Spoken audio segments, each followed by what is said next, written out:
You know, a lot of new riders are people that want to get into motorcycling, but they just can't figure out, you know, what type of motorcycle to get. You know, you got sport bikes, which a lot of people tend to gravitate towards. You got cruisers, you got dual sports, supermotos, adventure bikes, naked bikes, scooters, mini bikes, so on and so forth. Out of all of that, what is the best type of motorcycle for you? Well, I'm going to help you figure that out here in 2025. Let's go for a ride. Subscribe today. You know, when I first wanted to get into motorcycling, I had a hard time figuring out what type of motorcycle I should get. But I always saw people having fun on the little scooters. And I said, man, that looks cool. It looks fun. You don't have to shift gears on it. But yet you can enjoy the open road out here with two wheels and a motor. So I got me a Chinese scooter. And I tell you, I had a blast on that little 178cc Chinese scooter, man. But it broke down. And then I bought another one. And that broke down. And then I was going to go buy me actually a new Honda scooter. But it was more expensive than getting a Honda CBR 250R. So I ended up getting a Honda CBR 250R.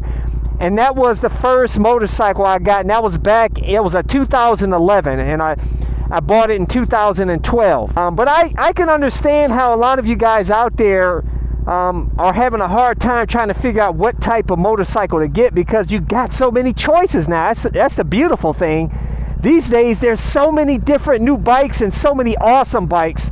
Even when I started, you know, back in 2010, there wasn't really a lot of different choices like we have now. But you know what? Since I've been on YouTube, I've had 13 motorcycles and counting, and I've had all the different types of motorcycles so far, man. I had, you know, the sport bikes. I've had the CBR 250R, the CBR 600RR, the CBR 1000RR. I had a Yamaha WR 250R dual sport. I've got a 2019 YZ450FX custom street legal supermoto. I've got a KTM 690 SMCR supermoto. I've had a Ducati X Diavo S cruiser, power cruiser. I've had an electric Sur-Ron X. I've had a Aprilia Tuono V4 1100 factory. I had the Yamaha MT-09. Didn't really like that and ended up getting an MT-07 and loving that better than the MT-09. I'll tell you this, guys, out of all the different bikes that I've had thus far, I would say my favorite, number one favorite out of all those different types is the Supermoto, as a lot of you guys know. My 2019 YZ450FX Supermoto is by far the most fun I've ever had on a motorcycle. But that may not appeal to a lot of short riders because it has a taller seat height. But they do have smaller Supermotos, you know what I'm saying? You can actually lower the linkage and everything on a Supermoto to kind of make it lower. But don't worry about the height of a Supermoto, because you could use one leg as a kickstand, like I told you in many videos. But anyways, before I get out here and talk about all the different types of motorcycles and what's probably could be best for you, make sure you're wearing the gear to stay safe out there. And I have links to all my gear, like my favorite helmet, ultra lightweight carbon fiber helmet that comes with an automatic tint shield, my airbag vest to help keep you safe. I never leave home without my motovlog camera, gloves. Links to all my gear is in the description and comment section of this video. Supermoto and the naked bikes are my favorite, my personal favorite. As you see here, I got this MT-07. I love it. It's not the fastest bike, but it's got the punch. It's beautiful. It just hits off it's not a powerful top-end bike, but it's got that bottom-end grunt. Bumps you up to 0 to 70. It feels good, man. It's beautiful. It's that bottom-end punch, though, that really makes this bike beautiful, is that bottom-end punch, the torque, and the comfort of the bike. Honestly, I gravitate for street bikes, straight up 100% street bikes. The naked bikes, in my opinion, are really the best of kind of both worlds. You got the a sport bike-like bike, but yet it's upright, comfortable. They got bars, higher bars, and more relaxed pegs. So it feels more comfortable, but yet you got plenty of power, and it's just a beautiful bike, man. So honestly, I would try to steer you away from probably the sport bikes. For most people, I know a lot of young riders, they gravitate towards the sport bikes like the super sports, the super bikes, even the Kawasaki Ninja 500, which I highly recommend to new riders, the sport bike type. But then they tend to want to go to a liter bike like a ZX-10R or the CBR 1000 RR or BMW BMW S1000 RR. A lot of young riders are attracted. A lot of riders are really attracted to the sport bikes because they're so sexy looking. They're beautiful. But honestly, they're track bikes. So really, I was attracted to them too. I owned a CBR 600 RR, a CBR 1000 RR, and yeah, it was beautiful. But really, when you're just riding out here on the street, the bars are lower for racing, so you're bent over in a more hunched position. You're constantly just putting one hand on the handlebar and trying to stay upright for comfort. And it honestly, it's just not. And then the pegs are so high up and back, so your knees are really bent a lot more. So it becomes very uncomfortable over a period of time, and you have to pull over every now and then to get off the bike, stretch your legs, because it's uncomfortable, man. You know what I'm saying? And when you're young, you're not thinking about comfort. You're just thinking about having a sexy bike that goes fast. But after a while, you'll realize you'll want comfort out here on the street. But yet you're going to want that maybe the same power or have good amount of power. That's where the naked bikes are beautiful, man. And now some of these naked bikes are nearly as fast as the super bikes. I mean, you got bikes like the Ducati V4 Street Fighter. That thing's over 200 horsepower. You won't be using that out here. And if you do, it puts you closer to death. Dual sports. I think dual sports are awesome for new riders, man. Because dual sports and supermotos, by the way, because you're not worried about dropping the bike or crashing the bike and worried about paying a lot of money to fix fairings and stuff like that. Because the dual sports and supermotos, you can drop those bikes, pick them right back up. If it has a scratch on the plastics are super cheap, like less than $50 or something. You can do it yourself quickly and easily. It's less likely to get damaged like a sport bike would. You can go ride, gain skills for off-road riding skills. You can go ride on trails, single track trails. You can ride over stuff. You can ride up staircases. I mean, you can do a little bit of everything on dual sports and supermotos. You get the most bang for your buck. They're the most versatile bike out there. They're the cheapest to own in insurance. So I always highly recommend that to new riders. I say the next type of bike is the adventure bikes, which they have in all different sizes, which it's supposed to be a dual sport, but I don't really like to call them dual sports. They're really kind of more they're glorified cruisers and touring bikes is what adventure bikes are. You're not going to be taking a 400 plus pound bike and go riding it off-road and messing around too much, because it's too much weight to wrangle around. You get tired fast, you know what I'm saying? If you drop the bike, you end up possibly getting a hernia picking it up. It's not going to be as great as like a Kawasaki KLX 250 supermoto or the dual sport riding it off-road. It's a whole lot lighter weight than that.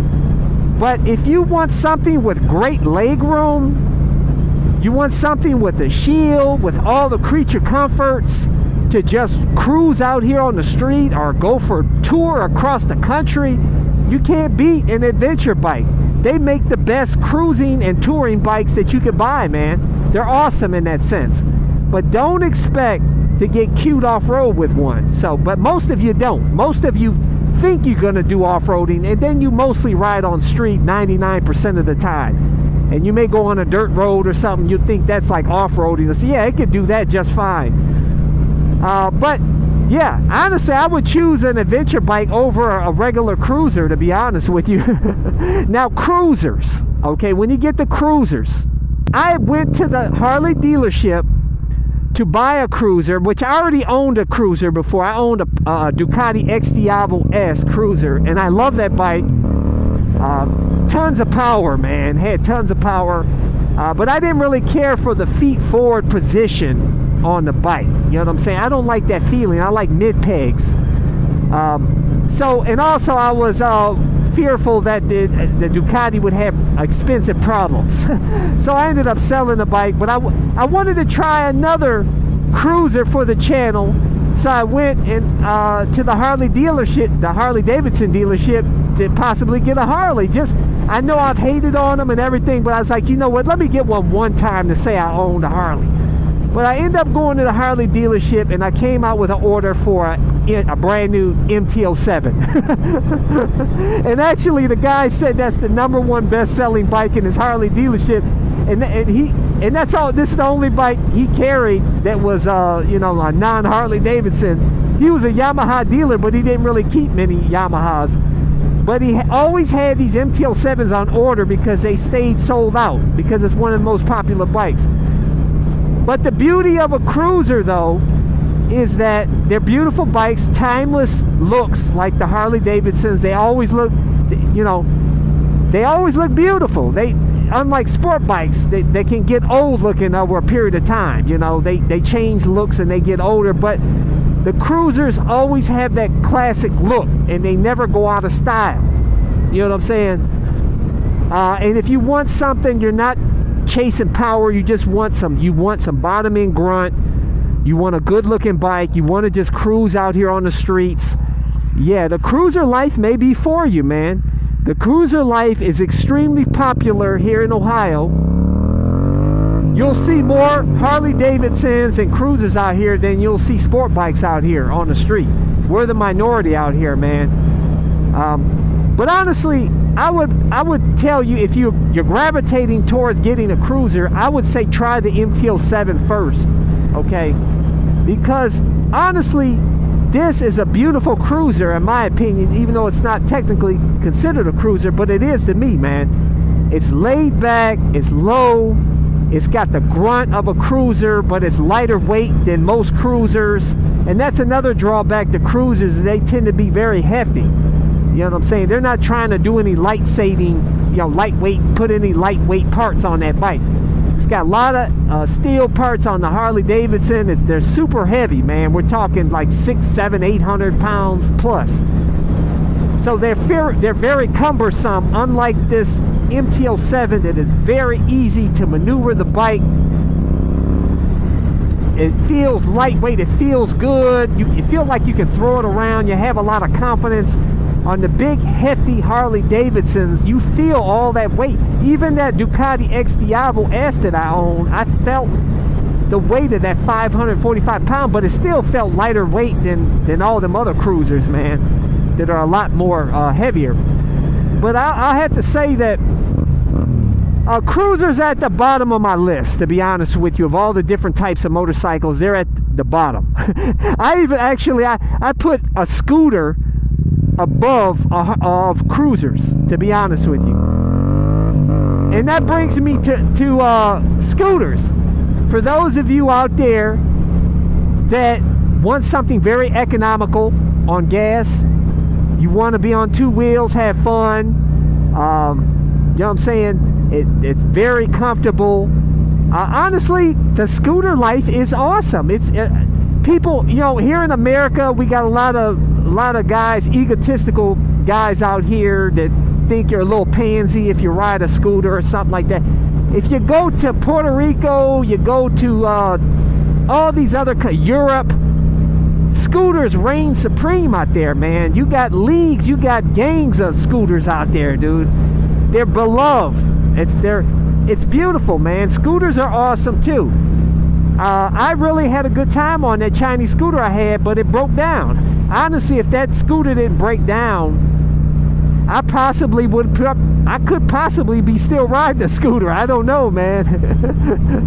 I enjoyed myself. I enjoyed the scooter community I belong to on the forums, and it was awesome, man. Don't hate until you try. You know what I'm saying? The beauty of getting into motorcycles, honestly, is trying all the different types of motorcycles.